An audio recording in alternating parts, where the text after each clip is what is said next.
Thank you, Lord. Thank you, Lord. Rabba Shakta. Jesus. Thank you, Jesus. Jesus. Jesus. Praise God. Praise God. Jesus. Hallelujah. Okay. பாருங்க, சொல்லியிருக்கு பாருங்க. இப்போ நல்லா கொஞ்சம் சொல்லுங்க. பைபிள்ல நிறைய இடத்துல கர்த்தருடைய தூதனானவர், இது நீங்க தொடர்ந்து நம்ம லைவ்ல அட்டெண்ட் பண்ண உங்களுக்கு தெரியும். கர்த்தருடைய தூதனானவர் தூதனானவர் எங்கெல்லாம் இருக்குதோ அது எல்லாம் யாருன்னு பாத்தீங்கன்னா அது இயேசு. அது இயேசு. இங்க பாருங்க, கர்த்தருடைய தூதனானவர் வந்து ஒரு கர்வாலி மரத்தின் கீழ் உட்கார்ந்தார். நல்லா கொஞ்சம் இயேசு வந்து அங்க கிதியோன் பாருங்க போட்டு பாருங்க. கர்த்தர் வந்து ஒரு கர்வாலி மரத்தின் கீழே வந்து உட்கார்ந்து இருக்கிறாராம். உட்கார்ந்து அப்பொழுது அவனுடைய அப்பொழுது கிதியோன் கோதுமையை மீதியானியரின் கைக்கு தப்புவிப்பதற்காக ஆலைக்கு சமீபமாய் அதை ஒருத்தன் போராடிட்டு இருக்கான். எப்படியாவது மீதியானுடைய கைக்கு இந்த கோதுமை எல்லாம் காப்பாற்றணும்னு சொல்லி போராடிட்டு இருக்கான். நீங்க நான் சொல்றேன், நீங்க போராடிட்டு இருக்கீங்களா? கர்த்தர் வந்து உங்க பக்கத்துல உட்கார்ந்திருக்காரு. இங்க போட்டுருக்கு பாருங்க, கர்வாலி மரத்தின் கீழ் உட்கார்ந்தார். இன்னைக்கு பிரச்சனை எல்லாம் பயங்கர பெருசா இருக்கு. மிஞ்சின பலம் மீதியானியர், மிஞ்சின பலம் அபிமெலேக், எஸ், சிலர் எல்லாம் மிஞ்சி போய் இருக்கிறாங்க. அமலேக்கியர், மீதியானியர், அமலேக்கியர், கிழக்கத்திய புத்திரர், இப்படி சிலர்லாம் மிஞ்சி போய் இருக்கிறாங்க. ஆனா நான் பயப்பட மாட்டேன், நான் கலங்க மாட்டேன். கர்த்தர் இருக்கிறார். ஆனா பாருங்க, இங்க போராடிட்டு இருக்கான். போராடிட்டு இருக்கிற வேளையில கர்த்தர் வந்து கர்வாலி மரத்தின் கீழ் உட்கார்ந்தார். நான் ஒண்ணு சொல்லவா, நம்ம கர்த்தர் நீங்க பாத்தீங்கன்னா ஒரு சிங்காசனத்துல தான் உட்கார்ந்து இருக்கிறாரு அப்படின்னு நீங்க நினைச்சிட்டு இருக்கீங்க. ஒரு சிங்காசனத்துல இல்ல, நீங்க எந்த சூழ்நிலை எங்க இருக்கிறீங்களோ அந்த சூழ்நிலை உங்க கீழே வந்து உட்கார்ற கர்த்தர், உங்க பக்கத்துல வந்து உட்கார்ற கர்த்தர், உங்களுக்கு நிகராய் உங்க சூழ்நிலையில வார அவன் தப்புவிப்பதற்காக நிக்கிறான். கர்வாலி அது பக்கத்துல தேவன் வாரார். இப்ப சொல்றாரு பாருங்க, கர்த்தருடைய தூதனானவர் அவனுக்கு தரிசனமாகி, பராக்கிரமசாலியே, கர்த்தர் உன்னோடு இருக்கிறார். இவனை பார்த்தா இவன் பராக்கிரமசாலி கிடையாது, இவன் ஒரு வீக். இவனுக்கு இந்த மீதியானியரை குறித்த பயம் தான் இருக்குது, இந்த அமலேக்கியரை குறித்த பயம் தான் இருக்குது, இந்த கிழக்கத்திய புத்திரரை குறித்த பயம் தான் இருக்குது. பயங்கர பயத்துல இருக்கிறான். ஆனா இவனை பார்த்து ஆண்டவர் சொல்றாரு, பராக்கிரமசாலியே, கர்த்தர் உன்னோட கூட இருக்கிறார். நான் சொல்றேன், கர்த்தர் ஒண்ணு சொன்னார்னா உடனே உங்க வாழ்க்கையில அது அப்படியே ஆபரேட் ஆக ஆரம்பித்து விடும். இங்க தேவன் சொல்றாரு, உன் கூட இருக்கிறார். அவன் பராக்கிரமசாலியா மாறிட்டான். பராக்கிரமசாலியை தேவன் அவனை மாற்றினார். இன்னைக்கு சொல்ற வார்த்தைகளை தந்து உங்களை பராக்கிரமசாலியை மாற்றுகிறார். இதுவரைக்கும் மீதியானியர் பராக்கிரமசாலியாக இருக்கலாம், ஆனா இன்னைக்கு கர்த்தர் எங்க கூட இருக்கிறார். 13வது வசனத்துல கேட்கிறாரு, இவர் கேட்கிறாரு பாருங்க, கிதியோன் கேட்கிறாரு, ஆண்டவரே, கர்த்தர் எங்க கூட இருந்தாருன்னா ஏன் எங்களுக்கு இதெல்லாம் நடக்க, ஏன் எங்களுக்கு இவ்வளவு நடக்க? ஆண்டவர் சொல்லாரு, நீ இஸ்ரவேலை மீதியானியரின் கைக்கு நீங்களாக்கி தப்புவிப்பாய், உன்னை அனுப்புகிறவர் நான் அல்லவா. இன்னைக்கு சொல்றாரு, ஆண்டவர் உன்னை இந்த பூமியில உங்களை அனுப்பி இருக்கிறாருங்க. பூமியில உங்களை கொண்டு வந்திருக்கிறார், வாழ வச்சிருக்கிறார்.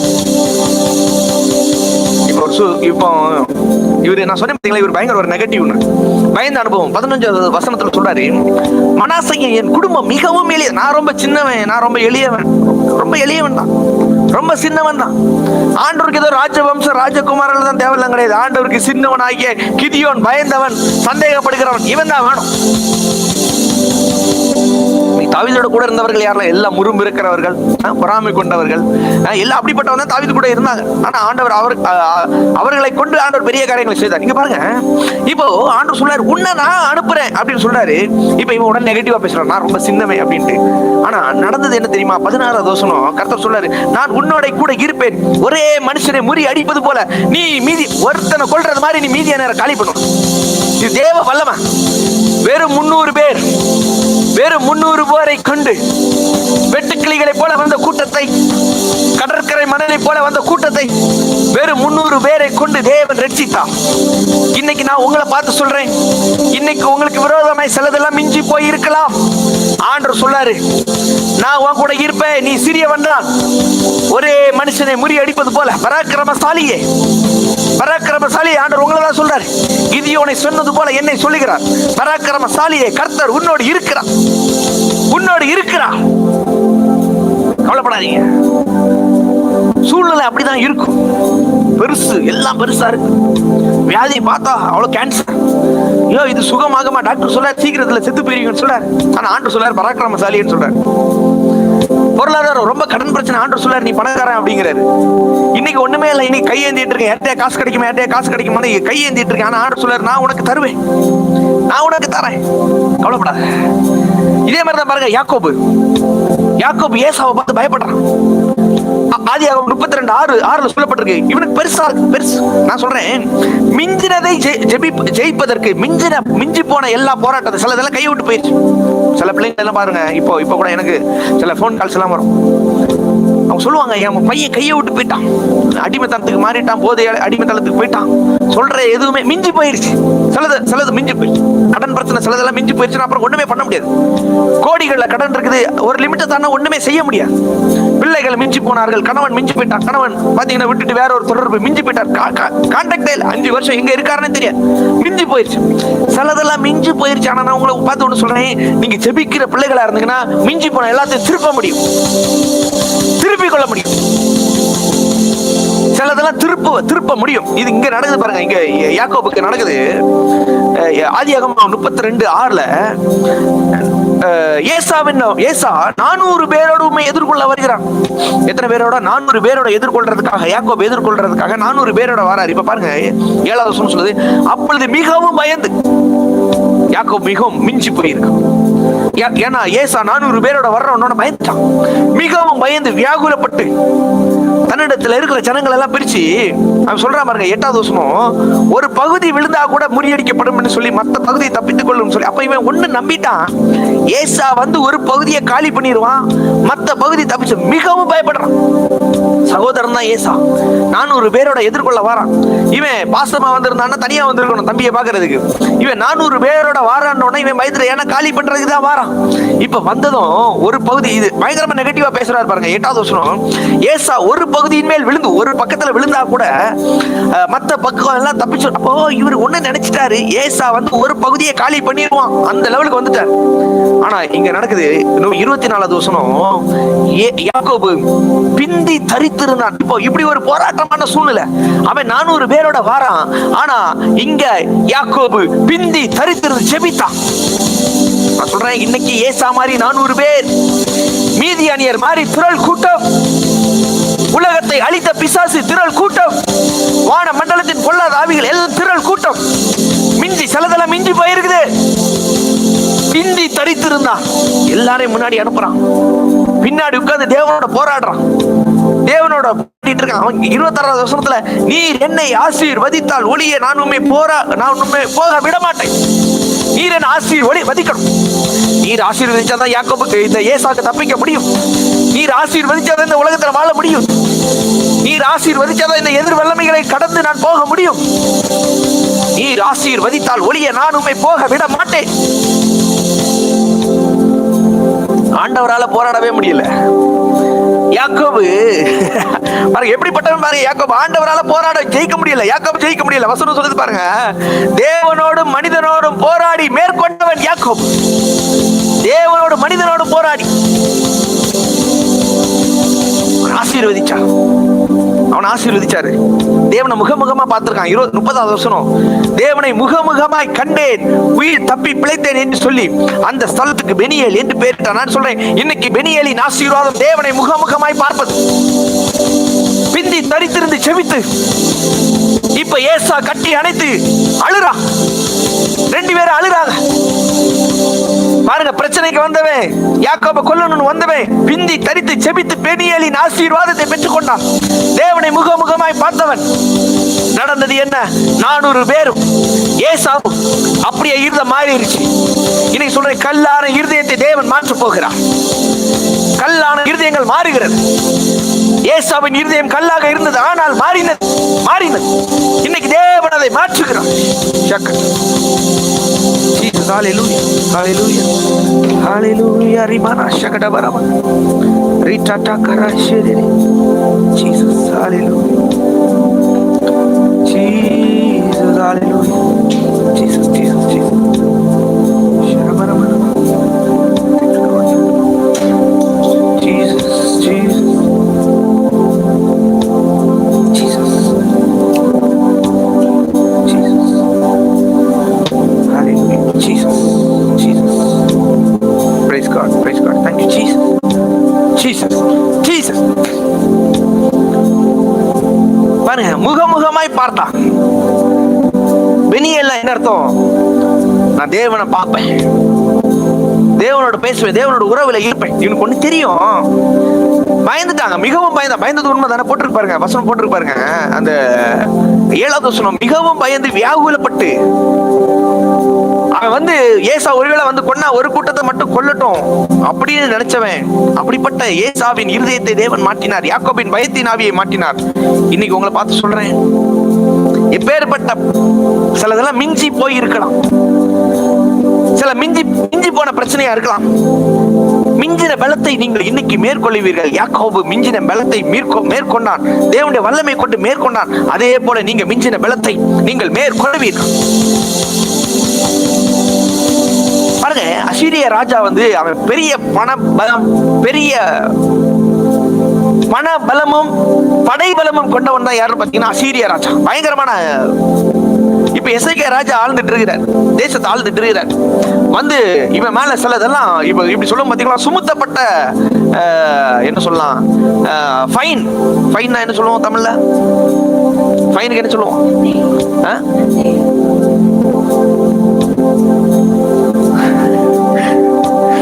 ஃபைன் சொல்லுவோம் பாத்தீங்களா. இதை நீ சுமத்தி தான் ஆக வேண்டும். அபதாரம், சரி என்ன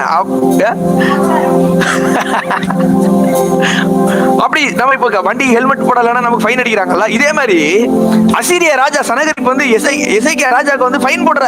நீ எனக்கு இவ்வளவு தரணும். இவர் பயந்து போய் ஆலயத்துல என்னெல்லாம் இருக்கு, தேவனுடைய ஆலயத்துல என்னெல்லாம் இருக்குது அதெல்லாம் தூக்கி கொடுக்குற. இவருக்கு வேற வழி இல்ல. ஏன்னா அவன் பெரியவன், அவன் திரளானவன், அவன் பண பலம் இருக்குது, படை பலம் இருக்குது, எல்லாம் மிஞ்சி போயிருக்கு. பாருங்க 2 ராஜாக்கள் 19:1 இப்படி சொல்லுது பாருங்க. 2 ராஜாக்கள் 18:33 இப்படி சொல்லுது. ஜாதிகளுடைய தேவர்களில் யாராவது தங்கள் தேசத்தை அசீரிய ராஜாவின் கைக்கு தப்புவித்தது உண்டோ? யாராவது தப்பிச்சிருக்காங்களா? யாராவது அசீரிய ராஜாவுக்கு எவனாவது அசீரிய ராஜாவை ஏதாவது செய்ய முடியுமா? இவனுக்கு அவ்வளவு பெரிய பண பலமும் படை பலமும் இருக்குது. இப்போ இங்க ஒருத்தன் இருக்கிறான், இங்க இருக்கிறது எசேக்கியா ராஜா இருக்கிறார். இவர் தேவனோட உறவில் இருக்கிறவர், தேவன் மேல் நம்பிக்கை கொண்டவர். யூதாவிலே இவர் தேவன் மேல அவ்வளவு வைராக்கியத்தை கொண்ட ஒரு ராஜா. எசேக்கியா ராஜா தேவன் மேல வைராக்கியம் கொண்டவர். அப்ப இவர் என்ன செய்யறாருன்னா, 2 ராஜாக்கள் 19:1 அதை கேட்ட பொழுது தன் வஸ்திரத்தை கிழித்து நல்லா உட்கார்ந்து அழுறாரு. எங்க உட்கார்ந்து அழுறாரு? கர்த்தருடைய ஆலயத்தில் பிரவேசித்து. இது மட்டும் இல்ல, போய் ஏசாயா தீர்க்கதரிசியை பார்த்து என்ன பண்ணணும்னு சொல்லி ஏசாயா தீர்க்கதரிசிட்ட போய் கேட்டுட்டு வராரு. இப்ப உட்கார்ந்து அழுறாரு. காரணம் என்ன? அசீரியர்கள் அவர்கள் எல்லா பலத்திலும் மிகுந்தவர்கள், ஒண்ணும் செய்ய முடியல. ரப்சாகே கேவலமா பேசுறான், தேவனை தூசிக்கிறான், அவருடைய படைபலத்தின் வல்லமையை பத்தி பேசுறான். ரப்சாகே தான் ராணுவ அதிபதி பேசுறான். நான் சொல்றேன், இப்ப ஒருவேளை சிலர் நமக்கு எதிராக பேசலாம், சிலர் நமக்கு விரோதமா. இப்ப ரப்சாகே மாதிரி, சனகரிப் மாதிரி, அசீரியா ராஜா மாதிரி சிலர் இன்னைக்கு நமக்கு மேல சிலதெல்லாம் பண்ணலாம். சிலதெல்லாம் நமக்கு மேல மிஞ்சி போயிருச்சு, வளர்த்து போயிருச்சு. இவர் சொல்லாரு, எசேக்கியா ராஜா சொல்லாரு, பிள்ளை பேரு நோக்கி இருக்குது, பிள்ளை பிரசவ வழியில இருக்கு, ஆனா பெத்தெடுக்க முடியல. அப்படிப்பட்ட ஒரு வழியில உட்கார்ந்துட்டு இருக்கிற, பிரசவ வழின்னு சொல்லுவோம்ல, பிள்ளை பேரு நோக்கி இருக்கிறது, பெறவோ பலன் இல்லை. அப்படிப்பட்ட ஒரு வழியில உட்கார்ந்து இந்த சனகரிப்பை பார்த்து, இந்த அசீரிய கூட்டத்தை பார்த்து, அசீரிய ராஜாவை பார்த்து இவர் ரொம்ப பயந்துட்டு இருக்கிறார். நான் சொல்றேன், பயப்படுகிற நாளில் தாவீது சொல்றாரு, நான் பயப்படுகிற நாளில் உம்மை நம்புவேன். எசேக்கியா ராஜா இந்த நேரத்துல யாரையும் தேடி போகல, தேவனை நம்பினான், கர்த்தரை நம்பினான், கர்த்தருடைய ஆலயத்துல போய் சிமிக்கிறான். ஏசாயா தீர்க்கதரிசியை கேட்கிறான், என்ன பண்ணணும்னு கேட்கிறான். 20வது வசனம் ஆண்டவர் ஏசாயா தீர்க்கதரிசிட்ட பேசுறாரு பாருங்க. சனகரிப்பின் நிமித்தம் நீ என்னை நோக்கி பண்ணின விண்ணப்பத்தை கேட்டேன். நான் சொல்றேன், சனகரிப்பின் நிமித்தம் நீங்க மனுஷனை தேடி போக கூடாது.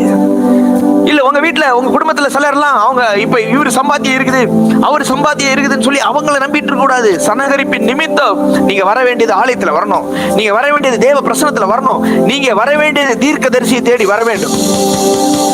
இங்க ஏசாயா தீர்க்கதரிசி சொல்றாரு, சீயோன் குமாரத்தியாக கன்னிய ஸ்திரியே, உன்னை இகழ்ந்து உன்னை பரியாசம் பண்ணுகிறான். எருசலேம் குமாரத்தி உன் பின்னாலே தலையை துலுக்கு. அப்படின்னு என்ன சொல்றாரு? உனக்கு விரோதமா எவன் வந்தாலும் கவலைப்படாத. 22வது வசனம், 22வது வசனம் ஆண்டவர் சொல்றாரு பாருங்க. யாரை நிந்தித்து தூசித்தாய்? சனகரிப்பு, இந்த ரப்சாக்கே சனகரிப்பு இவங்க எல்லாம் தூசிக்கிறாங்க இல்லையா? யாரை நிந்தித்து தூசித்தாய்? யாருக்கு விரோதமாய் உன் சத்தத்தை உயர்த்தினாய்? நீ இஸ்ரவேலின் பரிசுத்தருக்கு விரோதமாய் அல்லவோ உன் கண்களை மேட்டிமையா ஏறெடுத்த. இன்னைக்கு இவங்க எல்லாம் ரொம்ப மேட்டிமையாய் கண்களை மேட்டிமையா ஏறெடுத்து இன்னைக்கு இந்த எசேக்கியா ராஜாக்கு விரோதமா, இஸ்ரவேலுக்கு விரோதமா இவங்க எல்லாம் சில வேலை பார்க்கறாங்க. நடந்தது என்ன தெரியுமா? 35வது வசனம். அன்று ராத்திரி சம்பவித்தது என்னவென்றால், கர்த்தருடைய தூதன் புறப்பட்டு ஆலயத்துல ஜெபிச்சான். ஏசாயா தீர்க்கதரிசனம் கேட்டான், என்ன பண்ணணும் கேட்டான். அன்று ராத்திரி சம்பவித்தது. ஒரு தேவ தூதனை அனுப்புகிறார் கர்த்தர். அசீரிய பாளையத்தில் 1,85,000 பேரை சங்கரித்தான். இன்னைக்கு இப்போ படை பலத்தை எப்படி சொல்லுவ? இன்னைக்கு உன் படை பலம் எங்க போச்சு? நான் சொல்றேன் எப்பொழுதும் நாம் கர்த்தரின் பலத்தை பேசிக்கொண்டே இருக்க வேண்டும். கர்த்தருடைய பலத்தையே நாம் பேசிக்கொண்டிருக்க வேண்டும். படை பலத்தையும் என் சுய பலத்தையும் என் பண பலத்தையும் நம்பினால் சனகரிப்புக்கு வந்த நிலைமை தான் வரும். நான் சொல்றேன் இன்னைக்கு எசேக்கியா ராஜா மாதிரி நான் ஒருவேளை ஒரு முடக்கப்பட்ட நிலைமையில இருக்கலாம். இஸ்ரவேல் ஜனங்கள் அன்னைக்கு மீதியானியர் கைக்கு தப்புவிக்க முடியாம ஒரு இக்கட்டான சூழ்நிலையில் இருந்தாங்க. யாக்கோபு ஏசாவுக்கு பயந்து. இப்படிப்பட்ட சூழ்நிலையில் ஆண்டவர் நம்மை விடுவிக்க வல்லவர்.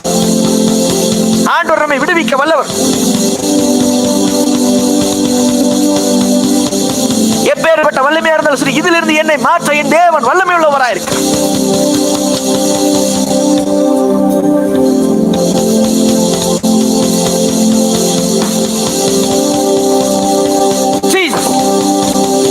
எப்பேற்பட்ட எதிர் வல்லமையிலிருந்து என்னை மாற்றக்கூடிய அந்த தேவனுடைய வல்லமை சக்க சக்க ரபா லபா ரபா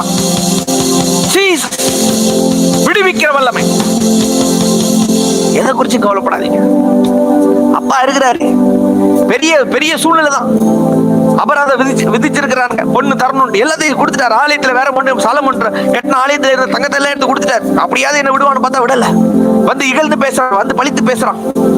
ஆண்டவர் ஒரு தேவதூதனை அனுப்புறாரு. அந்த ராத்திரி 1,85,000 பேர். இப்ப நீ எப்படி பேசுவோம் உன் படை பலத்தை? நான் சொல்றேன், தேவ பிள்ளைகளுக்கு விரோதமாய் ஜெபிக்கிறவர்களுக்கு விரோதமாய் வருகிற எதுவும் வாய்க்காது. ஜெபம். யாக்கோபு பிந்தி தரித்திருந்தான். ஏசாவால ஒண்ணும் செய்ய முடியல. தேவனோடு மனிதனோடு போராடி மேற்கொண்டான் பெனியேலில். தானியேல் பாத்தீங்களா? தானியேல் சிங்க கபி ராஜா சட்டம் போடுறாரு. ஒரு சில ஜனங்கள் எல்லாம் சேர்ந்து வேலை பார்க்கறாங்க, எதிராக வேலை பார்க்கறாங்க. எஸ் ஓ ஹalleluya 122 குடும்பம். தானியேலுக்கு விரோதமா வேலை பார்த்தது 122 குடும்பம். ஆளு கிடையாதுங்க, 122 குடும்பம். தானியேலுக்கு விரோதமா 122 குடும்பம் வேலை பார்த்திருக்கு. ஆனா தானியேல் ஜெபித்தான்.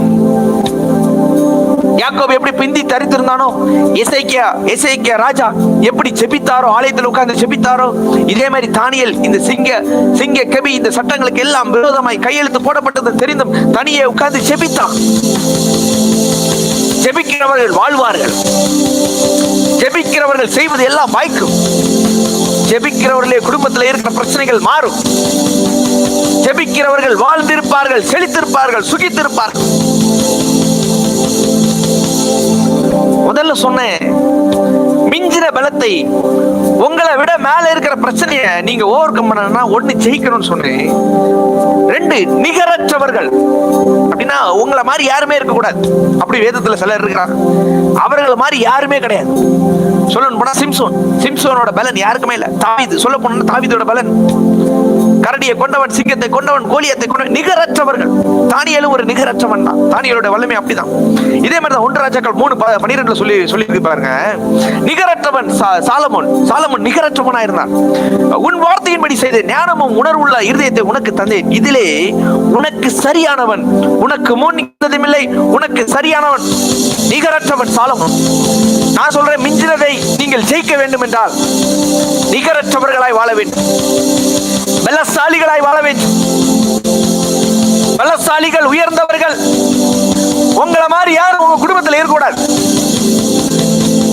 நான் நான் ஒண்ணு இப்ப அனுபவிச்சுட்டு இருக்கேன். நான் வாழ்ற மாதிரி எங்க குடும்பத்துல யாருமே வாழல. அந்த லெவலுக்கு தலைமுறையிலே யாரும் வாழ்த்திருப்பாங்களான்னு தெரியல. அந்த அளவுக்கு ஆண்டவர் என்னை இப்ப வாழ வச்சுட்டு இருக்கிறார். அந்த அளவுக்கு எனக்கு இன்னைக்கு ஆண்டவர் உறவுகளை தந்திருக்கிறார். இன்றைக்கு அந்த அளவுக்கு, அப்போ இன்றைக்கு ஆண்டவர் என்னை நிகரற்றவனாய் வாழ வைத்துக் கொண்டிருக்கிறார். நான் உங்களை பார்த்து சொல்றேன், இதே மாதிரி நீங்களும் உங்கள் தலைமுறைகளும் சுத்தி இருக்கிற தேசத்துக்கு நிகரற்றவர்களாய் வாழ்வீர்கள். சாலமன் எப்படி நிகரற்றவனாய் வாழ்ந்தான்? இதுவும் அன்றி நீ கேளாத ஐஸ்வர்யம் மகிமை உனக்கு தந்தே. ஒன்னு ஜெபம், ரெண்டு நீங்க நிகரற்றவர்கள். உன் நாட்களில் இருக்கிற ராஜாக்களில் ஒருத்தன் கூட உனக்கு சரியா இருக்க மாட்டான். அப்படி நீ நிகரற்றவனா இருப்ப. இன்னைக்கு சொல்றேன், ஆண்டவர் நம்மை நிகரற்றவர்களாய். தானியேல் நிகரற்றவனா தான் இருந்தான். யோசேப்பு நிகரற்றவனா தான் இருந்தான். தானியேல் பாருங்க, தானியேல் 6:3 சொல்லப்பட்டிருக்குது. தானியேலுக்கு விசேஷித்த ஆவி இருந்தமையால் நிகரற்றவன். விசேஷித்த ஆவி. இன்னைக்கு உங்களுக்கு விசேஷித்த ஆவி இருக்கணும், அந்நிய பாஷையில பேசுறது. சிஸ்டர், நிகரற்றவர்களை மாறணும் ரொம்ப ஈஸி சிஸ்டர், ரொம்ப ஈஸி. ஒரு நாளைக்கு 1 மணி நேரம் நீங்க அந்நிய பாஷையில மட்டும், வேற எதுவுமே ஸ்தோத்திரம் ஆமென்னு வரக்கூடாது. 1 மணி நேரம் நீங்க அந்நிய பாஷை பேசி பாருங்க. தொடர்ந்து 3வது மாசத்துல நீங்கள் நிகரற்றவர்களாய் மாறி விடுவீர்கள். தானியேல் மேல விசேஷித்த ஆவி இருந்தமையால் அவனை ராஜ்ய முழுமைக்கும் ராஜா அவனை அதிபதியாய் ஏற்படுத்தினார். நிகரற்ற வல்லமை, விசேஷித்த ஆவி. காரணம் என்ன? 3 வேளை ஜெபித்தான். அன்னைக்கு அவனு அந்நிய பாஷையெல்லாம் தெரிஞ்சுச்சான்னு எனக்கு தெரியல. பழைய ஏற்பாட்டுல அந்நிய பாஷையில எல்லாம் ஜெபித்தார்களான்னு எனக்கு தெரியல.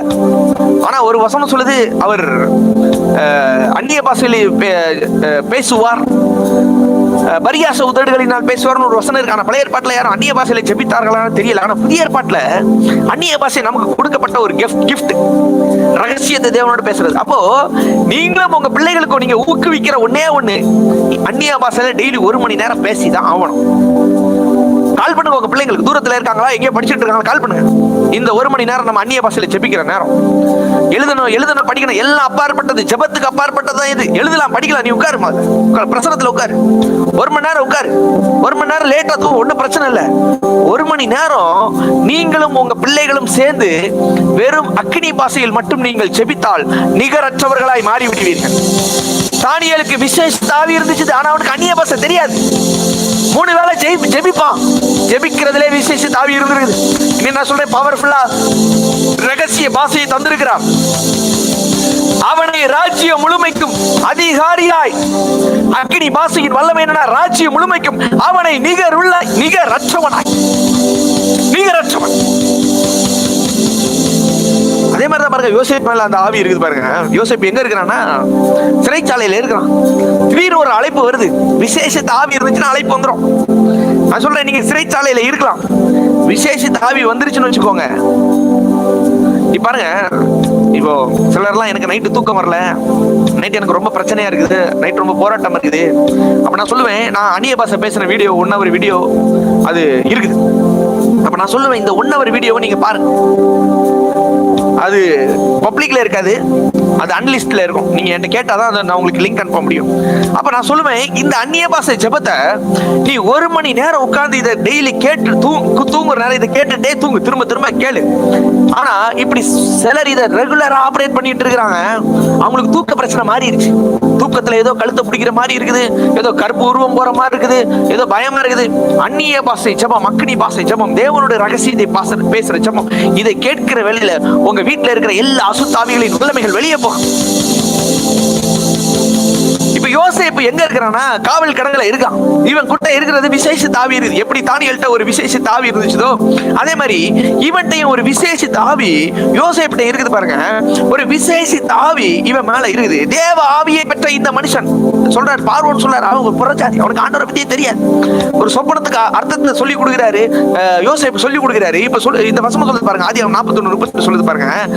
பார்வோன் தன் ஊழியக்காரரை நோக்கி, இவன் நல்லா கவனிச்சுக்கோங்க, மேல இருக்கிற ஒருத்தன் கீழே இருக்கிற ஊழியக்காரனை பார்த்து சொல்றான், இந்த மனுஷனை பாரு, இந்த யோசேப்பை பாரு, இவனை மாறி தேவ ஆவியை பெற்றவன் ஒருத்தன் இல்ல. எவ்வளவு பேர் இருக்கிறாங்க ஜனங்கள், ஆனா யோசேப்பு வித்தியாசமானவன். தேவ ஆவி அவன் மேல இருக்குது. நான் சொல்றேன், வித்தியாசமானவர்கள் உயர்த்தப்படுவார்கள். தானியேல் உயர்த்தப்பட்டான். அவன் இருந்தது ஒரு அடிமையான தேசம், பாபிலோன் பார்வோன்ல அடிமையா பிடிச்சிட்டு வரப்பட்டவன். நல்லா கவனிச்சுக்கோங்க, எப்படி இங்க யோசேப்பு அடிமையாய் வந்திருக்கிறானோ எகிப்துக்கு, அதே மாதிரிதான் தானியேலும் பாபிலோனுக்கு அடிமையாய் வந்திருக்கான். நான் சொல்றேன், நீங்க இருக்கிற இடம் அது ஒருவேளை அது வறட்சியான இடமா இருக்கலாம், ஒருவேளை வனாந்திரமா இடமா இருக்கலாம், ஒருவேளை அது வில்லேஜா இருக்கலாம், ஒருவேளை அது காடா இருக்கலாம். நான் சொல்றேன், விசேஷித்த ஆவி இருந்துச்சுன்னா பட்டணத்திலும் ஆசீர்வதிப்பான், வெளியிலும் ஆசீர்வதி. விசேஷித்த ஆவி எங்க இருந்தாலும் உங்களை வாழ வைக்கும், எங்க இருந்தாலும் உங்களை வாழ வைக்கும். நல்லா குடிச்சுக்கோங்க. என் கையில நல்ல பணம் காசு எல்லாம் இருந்துச்சு. ஒரு காலத்துல நல்ல பணம் காசுகள் இருந்துச்சு. சம்பாதிச்ச வீடு கட்டினேன், 3 மாடியில ஊர்ல ஒரு வீடு கட்டினேன், நாகர்கோயில்ல, துபாயில ஒர்க் பண்ணிட்டு இருந்தேன், எல்லாம் இருந்துச்சு. ஆனா இது பெருந்துரையாண்ட ஒரு விஷயம் காமிக்கிறனால என் கையில ஒண்ணுமே கிடையாது. ஊழியத்துக்கு நான் அர்ப்பணிச்சிட்டேன். கல்யாணத்துக்கு அப்புறம் முழு நேர ஊழியத்துக்கு நான் அர்ப்பணிச்சிட்டேன். ஒண்ணுமே கிடையாது. ஜீரோல இருந்து ஸ்டார்ட் பண்றேன். இந்த ஊருக்கு வர நேரம் வெறும் 2 பேக்கோட தான் வரேன். ஒரு சைடுல கிட்டார் பேக் இருக்குது, இன்னொரு சைடுல என் ட்ரெஸ் எல்லாம் வச்சிருக்க ஒரு 2 பேக்கோட தான் இந்த ஊருக்கு வரேன். ஒண்ணுமே இல்லாம வந்தேன். எப்படி ஆபிரகாம் அழைத்தாரோ அதே மாதிரி தான் இந்த பெருந்துரைக்கு வரணும். ஒண்ணுமே கிடையாது. ஒருத்தங்க ஒரு கோல்டு ஆஃபரிங் கொடுத்திருந்தாங்க, ஒரு கம்மல் கொடுத்திருந்தாங்க. அந்த கம்மலை அடகு வச்சுதான் இந்த ஊருக்கே வந்திருக்கேன். அப்படி வந்த வேளையில என் ஆரம்பம் அற்பமா தான் இருந்துச்சு. ஆனா இப்போ ஆண்டவர் என் மேல, நான் ஜெபிக்கிறதுனால, ஆண்டவரோட உறவுல இருக்கிறதுனால ஒரு விசேஷித்த ஆவியே இருக்குங்கிறத நான் விசுவாசிக்கிறேன். அதனால நான் உயர்வை நோக்கி பயணித்துக் கொண்டிருக்கிறேன். நான் சொல்றேன், நீ ஒருவேளை ஒண்ணுமே இல்லாம தான் நீங்க ஆரம்பிச்சிருக்கலாம், பெரிய காரியம் நடக்குது. 1.5 வருஷம் தான் ஆகுது சிஸ்டர். ஜஸ்ட் இந்த ஊழியத்தை ஆரம்பிச்சு 1.5 வருஷம் தான் ஆகுது. 1.5 வருஷத்துல இன்னைக்கு ஆன்லைன்ல 2000 குடும்பங்களை ஆண்டவர் தந்திருக்கிறார். சபையில திரளான மக்களை தந்திருக்கிறார். ஆசீர்வாதத்தை தருகிறார். வாடகை இடத்துல தான் இருக்கும், சீக்கிரம் சொந்த இடத்துக்கு போகும். சீக்கிரத்துல பெரிய சபையாய் மாறப்போகிற திரள் கூட்டம் இங்க வரப்போகிறாள். அதை நான் நம்புறேன். ஏன்னா ஜெபிக்கிற பிள்ளைகள் எங்கேயுமே ஜெயிப்பார்கள். டெய்லி இந்த ஜெபம் நடத்திட்டு இருக்கேன். டெய்லி 2 மணி நேரம் உங்களுக்காக நான் ஜெபம் பண்றேன். எனக்கும் ஆசீர்வாதமா இருக்குது, உங்களுக்கும் ஆசீர்வாதமா இருக்குது. இதெல்லாம் ஆண்டவர் பாக்குறாரு. நான் சொல்றேன், அட்டன் பண்ற நீங்களும் ஆசீர்வாதமா இருப்பீங்க, பேசுற நானும் ஆசீர்வாதமா இருப்பேன். விசேஷித்த ஆவி ஊழியக்காரனை பார்த்து பார்வோன் சொல்றாரு, விசேஷித்த ஆவி இவன்ட்ட இருக்கிற விசேஷித்த ஆவி மாதிரி வேற எவன்ட்டையும் இல்ல. விசேஷித்த ஆவி. பார்வோன் யோசேப்பை நோக்கி, இதெல்லாம் உனக்கு வெளிப்படுத்தி இருக்கிறாரு, இதெல்லாம் உனக்கு ஞானமுள்ள இருதயத்தை தந்திருக்கிறாரு, வேற ஒருவனும் உன்ன மாதிரி யாரும் இல்ல. இப்ப சொல்றாரு பாருங்க, 41வது வசனம். பார்வோன் யோசேப்பை நோக்கி, பார், தேசம் முழுமைக்கும் உன்னை அதிகாரியாய் மாற்றினேன். எல்லாரும் அடங்கி நடப்பாங்க. விசேஷித்த ஆவி, இவனை போல தேவ ஆவியை பெற்ற மனிதர்கள். அதனாலதான் தானியேல் பாபிலோனில் உயர்த்தப்பட்டான். தானியேலுக்கு எதிராக 122 குடும்பம் வேலை செய்து, ஆனா அந்த 122 குடும்பமும் அந்த சிங்க கெபியில அவங்க 122 குடும்பமும் அழிக்கப்பட்டார்கள். ஆனால் எந்த தானியேலை அவர்கள் அழிக்கணும் நினைத்தார்களோ அந்த தானியேலை அழிக்க முடியவில்லை. அவன் பாபிலோனில் உயர்த்தப்பட்டான். ஆண்டவர் சொல்லணும், நம்மள நிகரற்றவன் இவன் சொல்றாங்க பாருங்க. தானியேல் நிகரற்றவன், ராஜா சொல்றாரு. பார்வோன் சொல்றாரு, யோசேப்பு நிகரற்றவன். இதே மாதிரி ஆண்டவர் ஒருத்தன் சொல்றாரு பாருங்க. ஆண்டவர் 2 பேரை சொல்றாரு. ஆண்டவர் யோபு சொல்றாரு பாருங்க. யோபு தேவனுக்கு பயந்து பொல்லாப்புக்கு விலகுகிறவனும் அவனை போல பூமியில் ஒருவனும் இல்லை. பொல்லாப்புக்கு விலகுகிறவன், தேவனுக்கு பயந்தவன், சன்மார்க்கன், உத்தமன், அவனை போல பூமியில, இந்த பூமியில இத்தனை கோடி ஜனங்கள் இருக்கிறாங்க, யோபு மாதிரி ஒருத்தன் கூட இல்ல. தேவன் சொல்றார். நடந்தது என்ன தெரியுமா? 120 வருஷம் 120 வருஷம் ரெட்டிப்பான நன்மையை பெற்று வாழ்ந்தான். 120 வருஷம் நல்லா இருந்தான். நிகரற்ற தானியேல் 120 வருஷம் நல்லா வாழ்ந்தான். நிகரற்றவனாய் 120 வருஷம் ஆண்டவர் அவனை வாழ வைத்தார். உங்களை வாழ வைப்பார். ஆண்டவர் உங்களை உத்தமன் சொல்லுவார், சன்மார்க்கன் சொல்லுவார். தேவனுக்கு பயந்து விலகுகிற அவனை போல பூமியில் ஒருவனும் இல்லை. அதே மாதிரி ஆண்டவர் இன்னொருத்தர் சொல்றாரு, நிகரற்றவன் சொல்றாரு.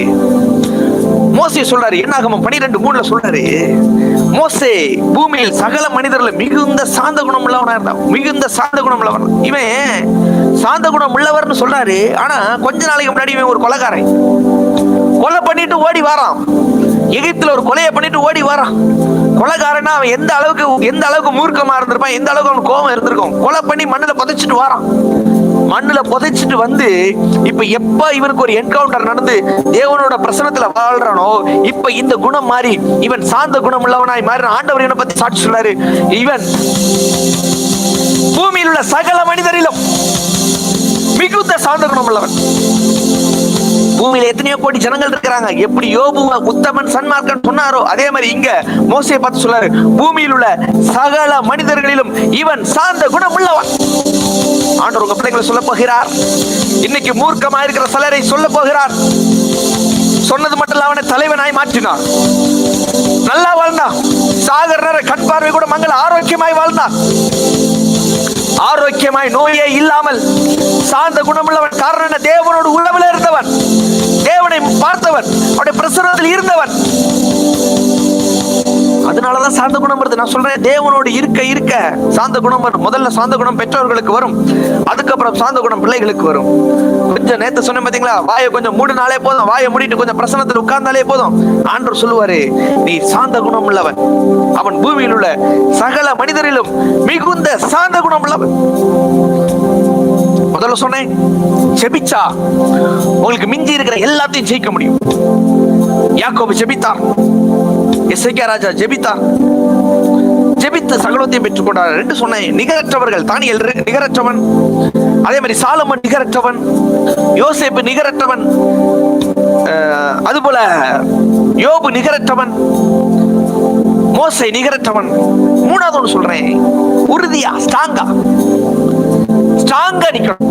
மிஞ்சினதை நீங்க ஜெயிக்கணும்னா சில காரியத்துல நம்ம ஸ்ட்ராங்கா. இப்போ நம்ம வீடு கட்டுறோம் பாத்தீங்களா, வீடு எந்த அளவுக்கு ஹைட் மேல ஏத்துறோமோ அந்த அளவுக்கு என்ன பண்ணுவாங்கன்னா பில்லரை ஸ்ட்ராங்கா கீழே இறக்குவாங்க.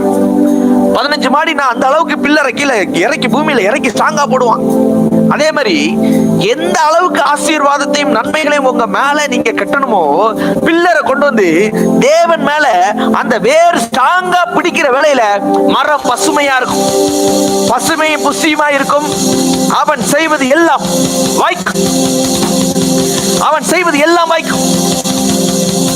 2 பேதுரு 3:17 சொல்லுது, பிரியமானவர்களே, நீங்கள் அறிந்திருக்கிறபடியால் அக்கிரமக்காரருடைய வஞ்சகத்தில் நீங்கள் இழுப்புண்டு உங்கள் உறுதியிலிருந்து விலகி, அந்த ஸ்ட்ராங் இருக்கு பாத்தீங்களா, அந்த பில்லர் சொன்னேன் பாத்தீங்களா, பில்லரோட ஸ்ட்ராங் தேவனோட மட்டும்தான் இருக்கணும். அது விலகி டாக்டரையோ இல்ல பேங்கையோ இல்ல மற்ற மனிதர்களையோ நம்பி இந்த பில்லரோட உறுதி அதை விட்டு விலகிச்சுன்னா என்ன ஆகும் போட்டிருக்கு பாருங்க.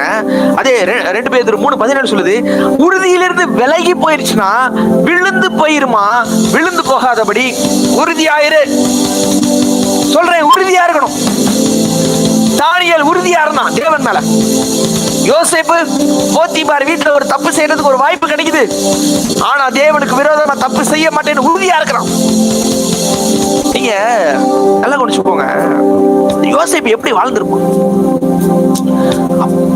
இவனுக்கு யாரு சொல்லி கொடுத்திருப்பா? இப்ப நம்ம சபை சொல்லி கொடுக்குது. இன்னைக்கு நான் சொல்லி கொடுக்குறேன், சிஸ்டர் நீங்க பாவம் செய்யாதீங்க, நீங்க அப்படி வாழணும், இப்படி வாழணும், நீங்க நல்லா வாழணும். இந்த யோசேப்புக்கு யாரு சொல்லி கொடுத்திருப்பா? இவன் மேல எப்படி இந்த விசேஷ ஆவி இருந்துச்சு? அப்போ எப்படி இந்த யோசேப்புக்குள்ள இந்த விசேஷ ஆவி இருந்துச்சுன்னா, அவங்க அப்பா பெனியேல்ல தேவனை முகமுகமா பார்த்தார் இல்லையா யாக்கோபு? பெனியேல்ல தேவனை முகமுகமா பார்த்தத ஃபுல்லா ஸ்டஃப் பிள்ளை மேல போட்டுட்டே இருக்காரு. நம்ம ஆண்டவருக்கு உண்மையா வாழணும், ஆண்டவருக்கு நல்ல பிள்ளையா வாழணும். மத்த இன்னும் இருக்கிறாங்க, இன்னும் 11 பேர் இருக்கிறானுங்க, அவனுங்களுக்கு சொல்லி கொடுக்கிறார். அவனுக்கு எல்லாம் காதுல வாங்கல, காதுல கேட்கல. ஆனா இவன் தன்னுடைய தகப்பன் சொன்ன யாக்கோபு சொன்னதை எல்லாம் காதுல வச்சுட்டு உறுதியா நிக்கிறான். எப்படி தாவீது சொன்னதை சாலமன் உறுதியா நின்று ஆண்டவர்கிட்ட பெற்றுக்கொண்டானோ, அதே மாதிரி யாக்கோபு இவன் அடிமைத்தனத்துல இருக்கிறான். இவன் இப்ப வேற ஒரு தேசத்துலதான் இருக்கிறான், எகிப்துலதான் இருக்கிறான். இவனுக்கு என்ன வேணாலும் செய்யலாம். போத்திபார் பெரிய பணக்காரன், அவன் ஒய்ஃப் கூப்பிடுறா, என் கூட தப்பு பண்ணு சொல்லி கூப்பிடுறா. இவனுக்கு வாய்ப்பு கிடைச்சிருக்குது தப்பு செய்யறதுக்கு. ஆனா இவனுக்கு அப்பா ஒண்ணு சொல்லி கொடுத்திருக்கிறாரு. அது மட்டும் இல்ல, இவன் மேல ஒரு விசேஷ ஆவி இருக்குது, இவன் மேல தேவ ஆவி இருக்குது. இவன் தேவனோடு இதை ஆபரேட் பண்ணி கொண்டிருப்பதனால் இந்த பூமியில இருக்கிற எல்லாம் இவனுக்கு ஒன்றுமில்ல. அதெல்லாம் என்ன எதுவும், அதெல்லாம் அந்த பாவத்துக்கு நான் நிக்க மாட்டேன். இந்த பாவத்தை தாண்டி இதெல்லாம் சிற்றின்பம், ஒரு பேரின்பம் தேவனிடத்துல இருக்குது என்பதை விசுவாசி நம்பி அதை அனுபவித்தான் யோசேப்பு. தப்பு பண்றதுக்கு தானியேலுக்கு வாய்ப்பு கிடைச்சிச்சு. எங்க கிடைச்சிச்சு? ரத்தத்தை குடிக்கணும். அன்னைக்கு பாபிலோன் ராஜாக்கள் சாத்ராக், மேஷாக், ஆபேத் நேகோ, இந்த 3 வாலிபர்கள், தானியேல், இவர்கள் எல்லாம் அன்னைக்கு அங்க இருக்கிற அந்த ஒயின் குடிக்கணும், அங்க இருக்கிற திராட்சை ரசத்தை குடிக்கணும், அந்த மது குடிக்க வேண்டியது இருக்கும். அவங்களுக்கு நிறைய வாய்ப்புகள் தப்பு செய்யறதுக்கெல்லாம் கிடைச்சிச்சு. ஆனா ஜீவனுள்ள தேவனை ஆராதிக்கிற இந்த பிள்ளைகள் இந்த தவறு செய்வதற்காக போகவில்லை. இந்த எதிர் வல்லமைகளை, இந்த இதுக்கெல்லாம், இந்த போராட்டத்துக்கெல்லாம் இவர்கள் போகாமல் ஜீவனுள்ள தேவனுக்கு மட்டும் இவர்கள் உண்மையா இருந்ததினால் இவர்கள் வாழ்க்கையில் அசாதாரணமான காரியங்களை செய்தார்கள். உறுதியாய் நின்றான் தானியேல், உறுதியாய் நின்றான் யோசேப்பு, உறுதியாய் நின்றான் யோபு. யோபு பொண்டாட்டி சொல்லுது, யோபுக்கு ஆல்ரெடி நொறுங்கி போய் உட்கார்ந்துருக்காரு, எல்லாத்தையும் இழந்து போய் உட்கார்ந்துருக்காரு. பொண்டாட்டி சொல்லுது, ஜீவனுள்ள தேவனை தூசித்து ஜீவனை விடும். செத்துறதே செத்துரு. பொண்டாட்டி சொல்லு, நீ தற்கொலை பண்ணி செத்துரு. ஆனா இந்த தேவன் ஒருத்தர் இருக்காரு பாரு, அவரை மட்டும் கடவுள் இல்லைன்னு சொல்லி நிந்திச்சுட்டு நீ செத்துரு அப்படின்னு யோபு மனைவி சொல்றார். இவர் சொல்றார், பைத்திய மாதிரி பேசாத அப்படிங்கிறாரு. நான் சொல்றேன், தேவனுக்கு விரோதமாய் யாராவது பேசினாங்கன்னா அது ஒரு பைத்தியம் தான். அவர் வசனம் தான் அப்படியே சொல்லுது, பைத்தியக்காரி பேசுகிறது போல நீ பேசாத அப்படிங்கிறாரு. அப்ப நான் சொல்றேன், தேவனுக்கு விரோதமாய் ஒருத்தர் உங்களை இடறி போக பண்ணினா அது பைத்தியமான வார்த்தைகள், அதை கேட்காதீங்க. தேவனுக்கு நேர் அவருக்கு முன்பாக நிற்கக்கூடிய வார்த்தைகளை கேளுங்க. அந்த ஜனங்களோட உறவுல இருங்க, அவங்கள கூட வச்சுக்கோங்க. உறுதி உறுதி. தானியேல் உறுதியா நின்னா, யோசேப்பு உறுதியா நின்னா. இங்க சொல்றாரு பாருங்க, பேதுரு உறுதியிலிருந்து விலகாத. அக்கிரமக்காரன் வஞ்சகத்திலே நீங்கள் இழுப்புண்டு உங்கள் உறுதியிலிருந்து. சில அக்கிரமக்காரன் இழுப்பாங்க, இந்த நோய்க்கு பரிகாரம் இங்க வாங்க, இந்த டாக்டர் தான், இதை பண்ணா போதும், ஒரு வாட்டி இந்த மாதிரி செஞ்சா போதும், இதெல்லாம் சரியாயிடும். இழுப்புண்டு நான் விலகி போக மாட்டேன். உறுதியில இருந்து விழுந்து போகாதபடி எச்சரிக்கையாயிரு. வசனம் சொல்லுது, பேதுருல சொல்லப்பட்டிருக்குது, உன் உறுதியில இருந்து நீ விலகிராத. உன் கணவன் தான் விட்டுட்டு டிவோர்ஸ்னு போயிராத, உனக்கு உன் மனைவி தான் விட்டுட்டு போயிராத. தேவன் நினைச்சதை மனுஷன் பிரிக்க முடியாது. உறுதியில இருந்து விலகாத. உன் பிள்ளைதான், உறுதியில இருந்து விலகாத, டிவோர்ஸுக்கு போகாத. தேவன் நினைச்சிருக்கிறாரு, அது ஒரு ஹிந்துவோ அது முஸ்லிமோ, திருமணம்னு வந்துருச்சுல்ல, ஒண்ணு சேர்ந்துட்டீங்கல்ல, விலகி போயிராத. அதுதான் உனக்கு முதல்ல எது வந்துச்சோ அதுதான். விலகாத, உறுதியில இருந்து விலகாத. உறுதியா நில்லு, உறுதியா நில்லு. விழுந்து போகாதபடி எச்சரிக்கையாயிரு சொல்றாரு. அடுத்து சொல்லி இருப்பாருங்க 18வது வசனம், அதே அடுத்த வசனம் 2 பேதுரு 3:17-18. நம்முடைய கர்த்தராகிய இரட்சகருமாய இயேசு கிறிஸ்துவின் கிருபையிலும் அவரை அறிகிற அறிவிலும் வளருங்கள், அப்பொழுது என்றென்றைக்கு மகிமை உண்டாவதாக. அப்போ உறுதியா இருந்தாதான் நீங்க மகிமை அனுபவிக்க முடியும். உறுதியா இருந்தாதான் நீங்க அவரை அறிய முடியும். உறுதியா இருக்கிற வேளையில கிருபையும் சமாதானமும் மகிமையும் உங்க வாழ்க்கையில பெரிய காரியங்களை செய்யும், அசாதாரணமான காரியங்கள். நம்பர் 1 ஜெபம். ஜெபிக்கிறவன் ஜெயிக்கிறவன். நிகரற்றவர்களாய் விசேஷித்த ஆவியாய் இருக்கணும். நம்பர் 3 உறுதியா, ஸ்ட்ராங்கா. எல்லா சூழ்நிலையிலும் நான் உறுதியா நிற்பேன், நான் உறுதியா நிற்பேன். எனக்கு நீங்க மட்டும். ஆப்ஷன் நிறைய இருக்கு சிஸ்டர். செத்து போயிருவீங்க, மரித்து போய்விடுவீர்கள். ஆப்ஷன் நிறைய இருக்குன்னு சொல்லி தேடி வேற எங்கேயா போயிட்டு வச்சுக்கோங்க, படுகுழி தான், படுகுழி, தப்பிக்கவே முடியாது. ஆப்ஷன் இயேசு மட்டும்தான். அவரை பிடிச்சுக்கோங்க. ஆத்துல ஒரு காலு, சேத்துல ஒரு காலு, என்ன செய்யாதீங்க, வைக்காதீங்க. எனக்கு ஒன்னே ஒண்ணு தெரியும், என் ஆண்டவர் மட்டும்தான். அவரை பிடிச்சுப்பேன் சொல்றேன். சிலதெல்லாம் போயிருச்சு. சிலர்லாம் சொல்லுவாங்க, டாக்டர் என்ன ஆபரேஷன் பண்ண இப்ப வலிக்குது, மாற போகுது, தழும்பு கூட இல்லாத மாதிரி மாற போகுது. உறுதியா தேவன் மேல நில்லுங்க. சிலதெல்லாம் பிசாசு தொட்டதுதான். சிலதெல்லாம் பிசாசு தொட்டிருக்கான், ஆபரேஷன் பண்ணி சிலதெல்லாம் எடுத்துட்டாங்க. இப்ப தைராய்டு இதுல ஒண்ணு இருக்கும் போல இருக்கு, தைராய்டு கிளாண்டுன்னு ஒண்ணு இருக்கும் போல இருக்குது. தைராய்டு பிரச்சனை இருந்தா அந்த கிளாண்டே தூக்கிடுவானுங்களா. ஆண்டவர் வச்ச கிளாண்டை தூக்குறதுக்கு இந்த டாக்டர் மாதிரி யாருன்னு எனக்கு தெரியல. அது இருந்துச்சுன்னா இன்னும் உங்களுக்கு தைராய்டு பிரச்சனை வர, கிளாண்டே தூக்கிடுவோம், நீங்க சாகுற வரைக்கும் மாத்திரை சாப்பிடுங்க அப்படின்னு சொல்லி டாக்டர் சொல்றாங்க. நான் என்ன சொல்றேன்னா, தைராய்டு கிளாண்ட டாக்டர் தூக்கினாலும் புதிய தைராய்டு கிளாண்ட் உங்களுக்கு வரும். டாக்டர்கள் சில நல்ல பாட்டெல்லாம் ஆபரேஷன் பண்ணி எடுத்துக்கலாம், தேவன் புதுப்பிக்கிறார். இன்னைக்கு சொல்றேன், சில கேன்சர் கட்டிகள் இப்பொழுதே மறைகிறது. ஒரு தேவதூதன் வேலை செஞ்சிட்டு இருக்கான், கட்டிகள் மறைகிறது.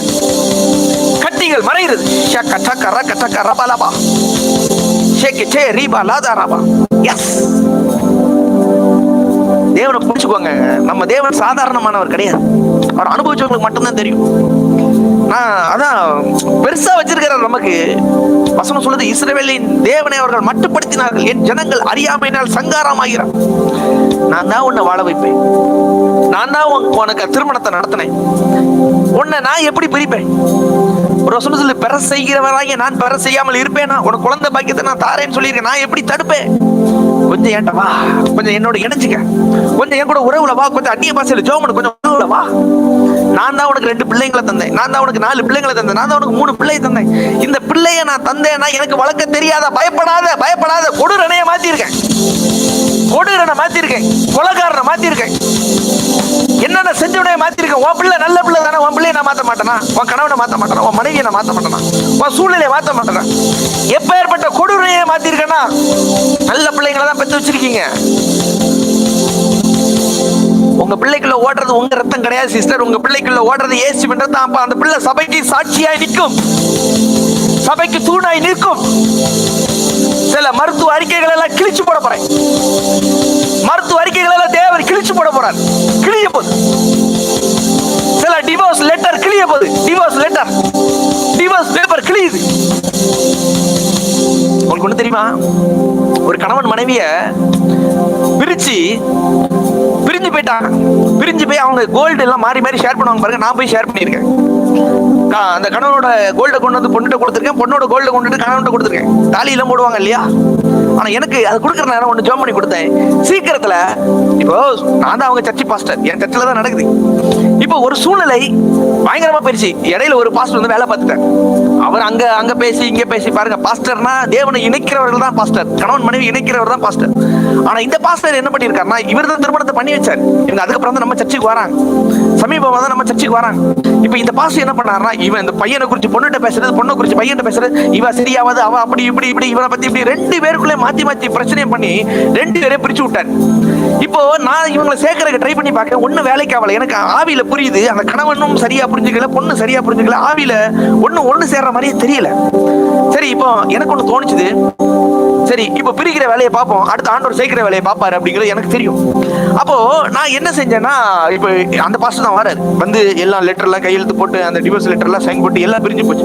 பிரிஞ்சு போய் நான் தான் போய் நகை வாங்க போறேன். நகையை பொண்ணு நம்ம சர்ச்சுக்கு வர பொண்ணு, அப்போ பொண்ணோட நகையை கொண்டு வந்து வாங்கி நான் வந்து பொண்ணை கொடுக்குறேன். அதே மாதிரி பொண்ணு வீட்டில் இருக்கிற நகையை கொண்டு போய் பையன்கிட்ட கொடுக்குறேன். 2 பேரும் அவங்க 2 பேரும் சந்திக்கிறேன். நான் தான் சந்திச்சு 2 எக்ஸ்சேஞ்ச் பண்றேன். இந்த நகையை கொடுக்குறேன், ஜோம் பண்ணி கொடுத்தேன். ஆண்டவரே சீக்கிரத்தில் இந்த நகை திரும்புவதாக அப்படின்னு சொல்லி.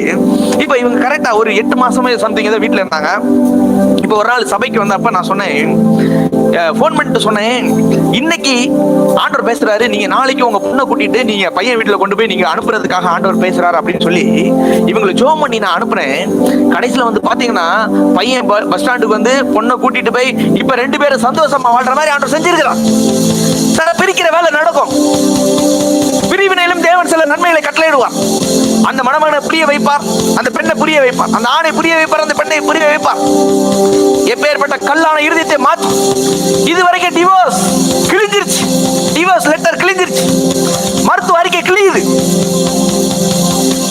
பாருங்க, நம்ம சர்ச்சுக்கு மலர் சிஸ்டர்னு ஒருத்தங்க வருவாங்க, லைவ்ல இருப்பாங்க. அவங்க வந்து ஒரு கிட்னி ஸ்பெஷலிஸ்ட் ஹாஸ்பிட்டல் ஈரோட்ல இருக்குது. அந்த கிட்னி ஸ்பெஷலிஸ்ட் ஹாஸ்பிட்டல்ல ஈரோட்ல அது பக்கத்துல இவங்க ஒரு அக்வேரியம், ஒரு ஃபிஷ் அக்வேரியம் தெரியும்ல, வண்ண மீன்கள் நிலையம் சொல்லுவோம் பாத்தீங்களா, அந்த மீன் குருவி இதெல்லாம் இருக்குல்ல, அதுல அவங்க வேலை பார்க்கறாங்க. இதை ஒட்டி பக்கத்துல ஒரு கிட்னி சென்டர் இருக்கு. அவங்களுக்கு கிட்னி ஃபெயிலியர், இந்த கிட்னி டிரான்ஸ்பிளான்டா சம்திங் ஏதோ பண்ணணும்ல, அதெல்லாம் பண்றதுக்காக இங்க ஈரோட்ல அது ஸ்பெஷலிஸ்ட் ஆனனால அந்த ஹாஸ்பிட்டல்ல ஒரு சிஸ்டர் கோயம்புத்தூர்ல இருந்து இங்க வந்திருக்காங்க, ஈரோட்டுக்கு வந்திருக்காங்க. கிட்னில பிரச்சனை அதுக்காக.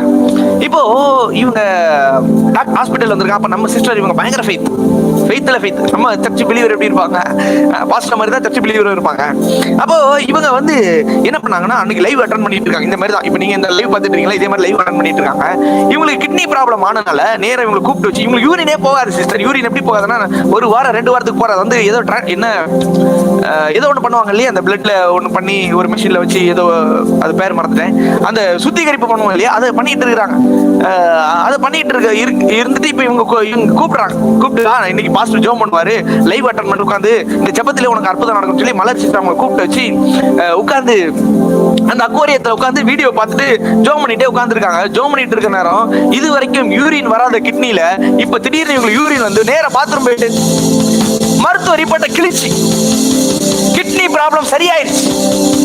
பாருங்க, இந்த 100 நாள் ஜெபத்துல எவ்வளவு அற்புதம் தேவன் செஞ்சிருக்காரு. கட்டிகள் மறைந்திருக்கிறது, லட்சக்கணக்கில் செலவு பண்ண வேண்டியதெல்லாம் ஆண்டவர் நார்மலா மாத்திருக்காரு. அது மட்டும் இல்ல, இன்னைக்கு சிலருக்கு சுகத்தை தேவன் தந்து கொண்டு இருக்கிறார். மருத்துவ ரிப்போர்ட்டுகள் கிழியுது, டிவோர்ஸ் லெட்டர் கிழியுது. அதெல்லாம் எதிர் மத கையெழுத்தை குலைத்து, உங்களுக்கு விரோதமாக எழுதப்பட்ட எல்லா கையெழுத்தையும் குலைத்து வியாதியில எழுதப்பட்டிருக்குது, குலைச்சிட்ட எல்லாம் குலைஞ்சு போச்சு. தேவன் ஒரு கையெழுத்தை போட்டிருக்கிறார்.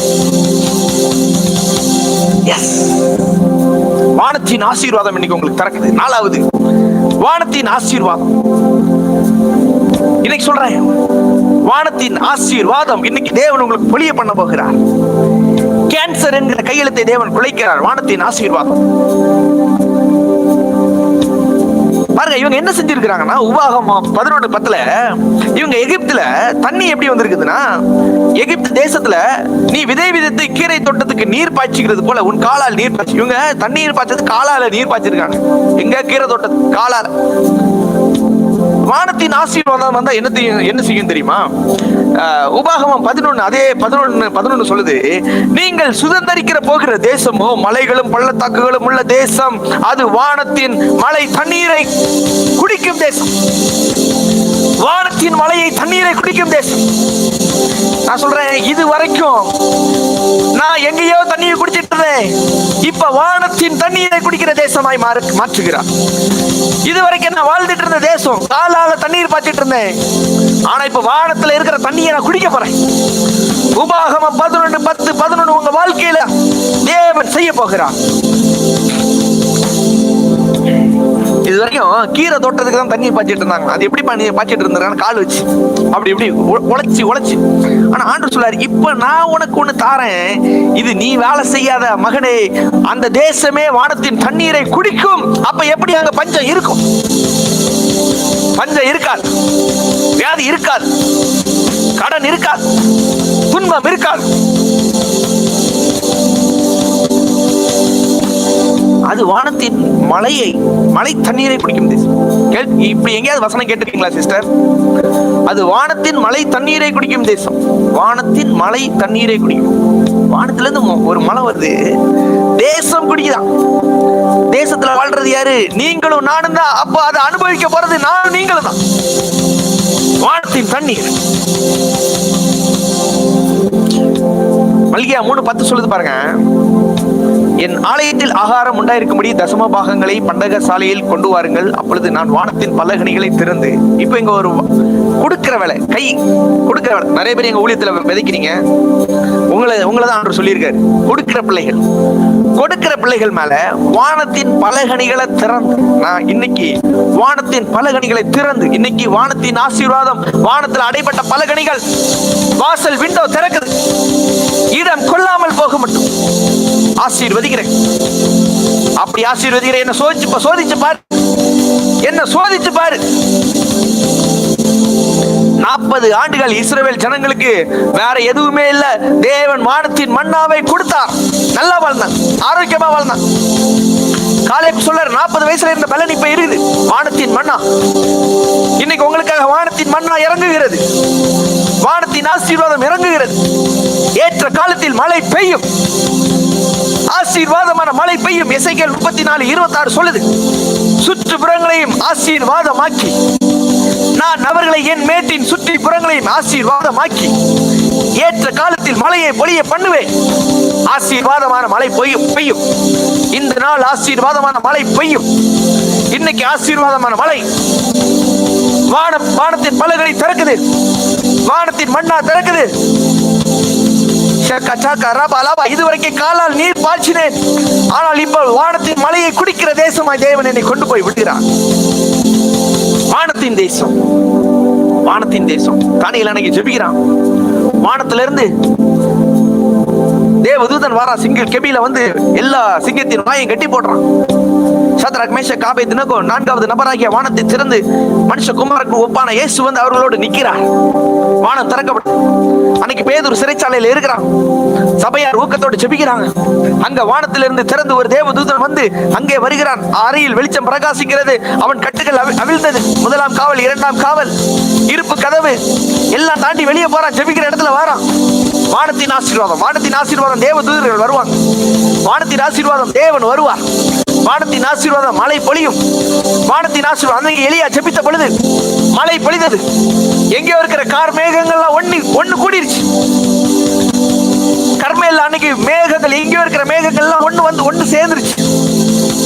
எங்கேயோ இருக்குது, எங்கேயோ இருக்கு, உங்க பக்கம் வருது, உங்க பக்கம் வருது. வானம் திறக்குது, வானம் திறக்குது. வானத்திலிருந்து அக்கினி இறங்குது எலியா ஜெபிக்கிற வேளையில. வானத்தின் ஆசீர்வாதம். நான்காவது, உங்க வாழ்க்கையில வானத்தின் ஆசீர்வாதம் இறங்கும். வானம் திறக்கப்படுகிறது. இடம் கொள்ளாமல் ஆசீர்வதிப்பேன்.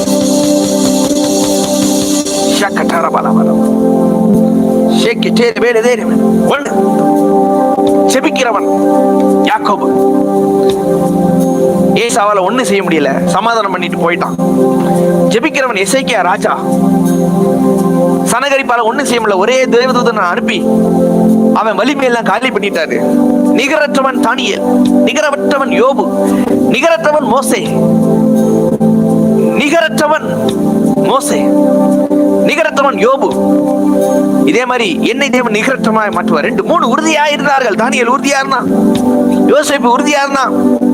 உறுதியா நம்ம நிக்கணும். உறுதியா நின்னா சகல ஆசீர்வாதங்கள் வரும். அடுத்து சொன்ன வானத்தின் ஆசீர்வாதங்கள் திறக்கும். கடைசியா ஒண்ணு மட்டும் சொல்லி முடிச்சிடறேன், 5 நிமிஷத்துல நான் முடிச்சிடறேன். கடைசியாக நம்பர் 5, தேவனுக்கு பிரியமானவன். இங்க வேதத்துல யாரை பார்த்தாலும் சரி, எல்லாரும் தேவனுக்கு பிரியமானவர்கள் தான் இருந்திருக்காங்க. தாவீது சில நேரம் தப்பு பண்ணியிருக்கான், தேவனுக்கு பிரியமானவன் தான். மோசே கொலை பண்ணியிருக்கான், ஆனா தேவனுக்கு பிரியமாய் நடந்து கொண்டான். சில நேரத்துல ஒரு மாதிரி போயிருக்கும், ஆனா தேவன் பிரியமானவன், தேவனுக்கு பிரியமானவன். அப்போ தேவனுக்கு பிரியமானது எங்க நடக்குதுன்னா விசுவாசத்துலதான் நடக்கும். விசுவாசம் வந்துச்சுன்னா நீங்க தேவனுக்கு பிரியமாய் மாறிடுவீர்கள். எபிரேயர் 11:6 சொல்லுது, விசுவாசம் இல்லாமல் தேவனுக்கு பிரியமாய் இருப்பது கூடாத காரியம். அப்போ இன்னைக்கு சகலவற்றிலும் உங்க நம்பிக்கை தேவன் மேல மட்டும் இருக்கும். நீங்க விசுவாசமா இருந்தா மட்டும்தான் தேவனுக்கு பிரியமா இருக்க முடியுமா? எதெல்லாம் இன்னைக்கு நீங்க நடக்காது, மாறாது, முடியாது அப்படி நினைச்சிருக்கீங்களோ இது அவிசுவாசம். இது தேவன் மேல உங்க நம்பிக்கை இல்லாத அனுபவம். ஒரே நம்பிக்கை, என்ன நம்பிக்கைனா, ஏனெனில் தேவனிடத்தில் சேருகிறவன் அவர் உண்டென்றும் அவர் தம்மை தேடுகிறவர்களுக்கு பலன் அளிப்பார் என்று விசுவாசிக்க வேண்டும். அவர் தேடுற எனக்கு அவர் பலன் அளிப்பார். அவரிடத்துல சேர்ற எனக்கு அவர் மாற்றத்தை தருவார். 33 விசுவாசத்தில் அவர்கள் ராஜ்யங்களை ஜெயித்தார்கள், நீதியை நடப்பித்தார்கள், வாக்கு தத்தங்களை பெற்ற. எல்லா விசுவாசம். சிங்கங்களின் வாய்களை அடைத்தார்கள். இன்னைக்கு தானியேல் சிங்கத்தின் வாயை அடைத்த வல்லமை விசுவாசம். தேவனுக்கு பிரியம் இல்லாமல் விசுவாசம் மட்டும்தான் தேவனுடைய ஒண்ணு சேர்க்கும். விசுவாசம். நீதிமொழிகள் 16:7 சொல்லுது, ஒருவனுடைய வழிகள் கர்த்தருக்கு பிரியமா இருந்தால் சத்துருக்கள் சமாதானமாய் வருவார்கள். சில சத்துருக்கள் இருக்கிறாங்களா, இந்த சத்துருக்களை நீங்க சமாதானமா கொண்டு வரணும்னா தேவனுக்கு பிரியமா இருக்கணும். தேவனுக்கு பிரியம்னா என்ன அர்த்தம்? அவரோட உறவு, அவர் கொடுக்கிறது, செய்யறது, ஜெபிக்கிறது, அந்நிய பாஷையில ஜெபிக்கிறது, தனிப்பட்ட முறையில தேவனோட பேசுறது, எப்ப பார்த்தாலும் தேவ சிந்தை அப்படி இருக்கிற வேளையில சத்துருக்கள் எல்லாம் சமாதானமா வருவாங்க. தானியேல் 10:11 சொல்லுது பாருங்க, பிரியமான புருஷனாகிய தானியேலே, ஆண்டவர் அவனை தானியேலை பார்த்து ஆண்டவர் கூப்பிட்டாரு பாருங்க, அவன் என்னை நோக்கி பிரியமான புருஷனாகிய தானியேலே, பிரியமான புருஷனாகிய தானியேல். தானியேலோட ஸ்பெஷல் வந்து தேவனுக்கு பிரியமான புருஷன். ரோமர் 12:2 சொல்லுது, நீங்கள் இந்த பிரபஞ்சத்துக்கு ஒத்த வேஷம் தெரியாமல் தேவனுடைய நன்மையும் பிரியமும் பரிபூர்ணமும் சித்தமும் இன்னதென்று பகுத்தறியத்தக்கதா. பிரியம் அப்படி பிரியம் வரணும்னா மறுரூபமாகணுமா, உங்க மனசு மறுரூபமாக ஆகணுமா, வார்த்தையில மறுரூபமாக வேண்டும். இன்னைக்கு நான் சொன்ன இந்த 5 விதமான ஆசீர்வாதம் உங்க வாழ்க்கையில பெரிய காரியங்களை செய்ய போகுது. உலகம் அனைத்துக்கும் பிசாசு தான் இதுவரைக்கும் பெரிய ஆளா இருந்தான், ஆனா அவனை கீழே தள்ளிவிட்டார். மீதியானியுடைய கைக்கு இஸ்ரவேல் ஜனங்களை 300 பேரோட கொண்டு காப்பாற்றினார். பயந்த அல்லமை இன்னைக்கு உங்க வாழ்க்கையில தேவன் செயல்படுத்துகிறார். பயம் மாறுகிறது, பயத்தின் ஆவிகள் மாறுகிறது. நம்பர் 1 ஜெபிக்கிறவன். யாக்கோபு பிந்தி தரித்திருந்து பயந்து போயிருந்தான். பயந்து போய் அங்கே ஏசாவை தேவன் மாற்றினார். யாக்கோபு பிந்தி ஜெபித்த வேளையில பெனியலின் அனுபவம், தேவனை முகமாய் பார்க்கிற அனுபவம். அசீரிய ராஜா அன்னைக்கு பெரியவன் சொல்லி சனகரை பேசிட்டு இருந்தான். எசேக்கியா ராஜா ஆலயத்தில் போய் ஜெபித்தான். ஏசாயா தீர்க்கதரிசி என்ன செய்யணும்னு கேட்கிறான்.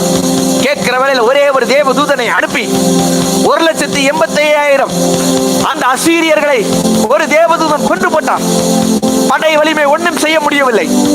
பண வலிமை ஒன்றும் செய்ய முடியவில்லை. நான் சொல்ல, கர்த்தருக்கு முன்பாக பண வலிமை, கர்த்தருக்கு முன்பாக படை பலம் ஒன்றும் செய்ய முடியாது.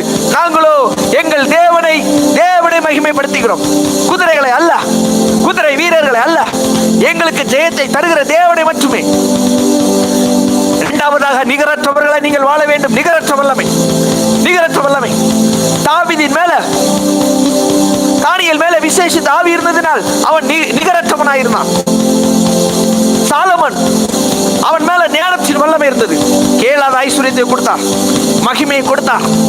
அவன் நிகரற்றவனாயிருந்தான். அவனுக்கு சரியாக முன்னும் பின்னும் அவனுக்கு பின்னாடி யாருமே இல்ல. தானியேல் மேல விசேஷித்த ஆவி இருந்ததினால் ராஜ்யம் முழுமைக்கும், பாபிலோன் முழுமைக்கும் தேவன் அவனை அதிகாரியாய் மாற்றினார். தேவ ஆவியை பெற்ற இந்த மனுஷனை போல, தேவ ஆவியை பெற்ற இந்த மனுஷனை போல வேற யாரும் இல்ல, யாருமே இல்ல. அப்படிப்பட்ட வல்லமை யார் மேல இருந்துச்சு? யோசேப்பு மேல இருந்துச்சு. அதனால பார்வோன், பார், உன்னை தேசத்தின் மேல உயர்த்தினேன். ஜெபிக்கிறவன், ஜெபிக்கிறவன், ஜெபிக்கிற தானியேல், ஜெபிக்கிற யோசேப்பு, ஜெபிக்கிற யாக்கோபு, எல்லா இக்கட்டிலும் இருந்து தேவன் அவர்களை மாற்றினார். யோபு, அவன் உத்தமன், சர்மார்க்கன், தேவனுக்கு பயந்து நடக்கிறவன், நிகரற்றவன். அவனை போல பூமியில் யாரும் இல்லை. 120 வருஷம் நல்லா இருந்தான். ரெட்டிப்பான ஆசீர்வாதத்தை பற்றி நல்லா இருந்தான். மோசே ஒரு காலத்தில் அவன் கொலைகாரனா, ஆனா திரும்ப ஆண்டவர் அவனை தூக்கி நிறுத்தினார். அவனை ஓரேபில் சந்தித்தார், அவனுக்கு என்கவுண்டரை கொடுத்தார். மோசே பூமியில் உள்ள சகல மனிதர்கள் மிகுந்த சாந்த குணமுள்ளவன், நிகரற்றவன், நிகரற்றவன். உறுதியாய் நின்றார்கள், உறுதியாய் நின்றார்கள். நாம் உறுதியா நிக்கிற, விழுந்து போகாதபடி உறுதியா நிக்க வேண்டும். தானியேல் உறுதியாய் நின்றான், யோசேப்பு உறுதியாய் நின்றான், தாவீது உறுதியாய் நின்றான். உறுதியாய் நிற்கிறவர்கள் சகலவற்றையும் பெற்றுக் கொள்கிறார்கள். வானத்தின் ஆசீர்வாதம், heaven blessing. இதுவரைக்கும் காலில் நீ நீர் பாய்ச்சிட்டு இருந்த எகிப்துல, ஆனா இன்னைக்கு நீ இருக்கிற தேசம் அது வானத்தின் மலையை குடிக்கிற தேசம் மாறும். என் ஆலயத்துல ஆகாரம் உண்டாயிருக்கப்படி தசம பாகம் கொடுக்கிற பிள்ளைகளுடைய வாழ்க்கையில வானத்தின் பலகணிகளை திறந்து இடம் கொள்ளாமல் ஆசீர்வதிப்பேன், இடம் கொள்ளாமல் ஆசீர்வதிப்பேன். அவர்களை ஆசீர்வாதமாக்கி ஏற்ற காலத்தில் மழையை பொழிய பண்ணுவேன். ஆசீர்வாதமான மழை பொழிய. விசுவாசிக்கிற பிள்ளைங்க ஆமென் சொல்லுங்க, விசுவாசிக்கிற பிள்ளைங்க ஆமென் சொல்லுங்க. இது ஆசீர்வாதத்தின் நேரம். நான் உங்களை ஆசீர்வதிச்சுட்டே இருக்கேன், உங்களை பிளஸ் பண்ணிட்டே இருக்கிறேன். ஆமென் சொல்லிட்டே இருங்க, ஆமென் சொல்லிட்டே இருங்க. இந்த வார்த்தை கனமன் விதமா நீங்க கொடுக்கலாம். எஸ், ஆசீர்வதிக்கிற தேசம். கடைசியாக 5வது, விசுவாசிக்கிறவன். விசுவாசிக்கிறவனுக்கு சகலமும் நடக்கும். விசுவாசிக்கிறவனாகிய தானியேல், அவன் தேவனுக்கு பிரியமான புருஷன், தேவனுக்கு பிரியமான புருஷன். விசுவாசிக்கிற பிள்ளைகள் தேவனுக்கு பிரியமாயிருப்பார். தேவனத்தில் சேருகிறவன் அவன் உண்டென்றும் அவரை நோக்கி பார்த்து பேசுகிற பிள்ளைகளுக்கு பலன் அளிக்கிறவர் என்று விசுவாசிக்க வேண்டும். அவர்கள் ராஜ்யங்களை ஜெயித்தார்கள், நீதியை நடப்பித்தார்கள், வாக்குத்தத்தங்களை பெற்றார்கள், சிங்கத்தின் வாய்களை அடைத்தார்கள். மனம் புதிதாகிறது. நான் புதிதாய் மாறினேன். தேவன் என் வாழ்க்கையில இந்த 5 விதமான ஆசீர்வாதங்களை தந்து ஜெபிக்கிறவனாய், நிகரற்றவனாய், உறுதியாய், வானத்தின் சகாயத்தை தந்து தேவனுக்கு பிரியமானவனாய் மாற்றி சகல நன்மைகளை என் வாழ்க்கையில கொண்டு வருகிறார். எத்தனை பேர் ஆசீர்வதிக்கப்பட்டேன்? ஆசீர்வதிக்கப்பட்ட ஒவ்வொரு பிள்ளைகளையும் ஆசீர்வதிக்கிறேன். இந்த வார்த்தையை கனம் பண்ணும் விதமாக இப்ப நான் ஜெபம் பண்ணி முடிக்க போறேன். உங்களை எல்லாம் பிளஸ் பண்ணி நான் ஜெபம் பண்ணி முடிக்க போறேன். இந்த வார்த்தையை கனம் பண்ணும் விதமாக தேவன் எனக்காக தான் பேசினார். இந்த 5 விதமான ஆசீர்வாதங்களை எத்தனை பேர் தோணுது? கண்டிப்பா விதைங்க. நிறைய பேர் விதைச்சிட்டு இருக்கிறீங்க, கொடுங்க. நமக்கு திரளான தேவைகள் இருக்குது. முதல்ல சபை கட்டணும், அதுக்கப்புறம் முதல்ல அனாதை பிள்ளைகளை எடுத்து வளர்க்கணும். 2 தேவை. முதல்ல சபை, அதுக்கப்புறம் உடனே அனாத பிள்ளைகளை எடுத்து வளர்க்கணும். அந்த பிள்ளைகளை சின்ன வயசுல இருந்தே அந்த பிள்ளைகளை வார்த்தையை சொல்லி கொடுத்து அந்த பிள்ளைகளை வளர்க்கும். நீங்க விதைக்கிற விதையில தான் தப்புன்னு நீங்க கொண்டு ஒரு சர்ச்சை கட்டி கொடுத்தாலும் ஓகே, சர்ச்சின் ஒரு அனாதை இல்லத்தை தொடங்கி தந்தாலும் ஓகே, எது செஞ்சாலும் ஓகே.